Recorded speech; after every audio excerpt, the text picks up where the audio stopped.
And our next guest is helping to keep Austin weird, at least for the weekend. Kathy Helbig from the Kathy Helbig Group joins us via Skype. Good morning, Kathy Helbig. Good morning, everybody. You are in Austin, Texas. What are you doing in Austin, Texas? I am here doing a mastermind with some of the top agents across the country at Keller Williams International this week. So, in other words, you're trying to impart all of your wisdom on all of the Keller Williams agents all around the country. Exactly. All right, good. Well, they're in for a treat because you're the expert, and you've been so for 17 years, and you're our real estate guru. Let's talk about buyer and seller etiquette. What is the buyer and seller? What should we know in terms of etiquette-wise? I thought we didn't need etiquette. I think I just wanted to get as much money as possible for the house. Exactly. And sometimes emotion takes hold and etiquette goes out the door. So if you can just keep some simple things in mind, it can sure make the transaction go a lot smoother.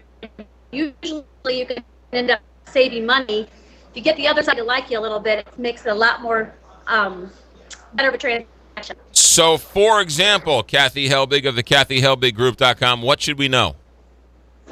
So, example, don't be late for your appointments. When you set up showing appointments, the seller of that house is running around trying to get it to perfection, and they have other showings as well. They have a life to live, and then you just kind of mosey on in 2 hours later. It just sets up a bad example for that how you handle yourself, and they start off the bat just not liking you. Yeah. And then again, don't bring back once you've narrowed down a house to something that you think you can see your family in. But I've seen too many times when buyers bring their children and they're unruly, they're running around, they're jumping on beds, and you're trying to look at the house, and you're not really paying attention to those kids. Sometimes they're damaging things, or they'll get into the other children's playthings, leave the house to shovel. The sellers come home, and it's really unnerving for them. I would also think, Kathy Helbig, as we reestablish our video connection with you, I would also think that if you're looking at the house and the homeowners are there, and you start to impugn the housewife's taste in wallpaper or chairs or couches, I'm sure that doesn't help when you're trying to buy a house. Well, you are going to discuss things with your realtor on your taste, but in today's day and age, you need to be careful. There's actually people out there that have video surveillance set up in their house. They have hidden recorders.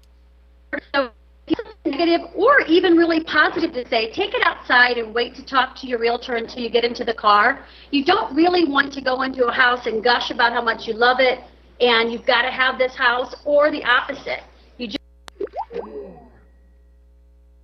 And also get a better internet connection. It was like, wow. All very good tips. Yes. That's a good tip about bringing your kids and making sure that they're well behaved and not running wild. Yeah. We should mention that she's in this convention. I'm sure she had some bad internet connection. We apologize. But let me give a plug for her app, because her app is fantastic. Go to the App Store, download Kathy Helbig Group app. It's free. They have up to the second listings, for rent listings.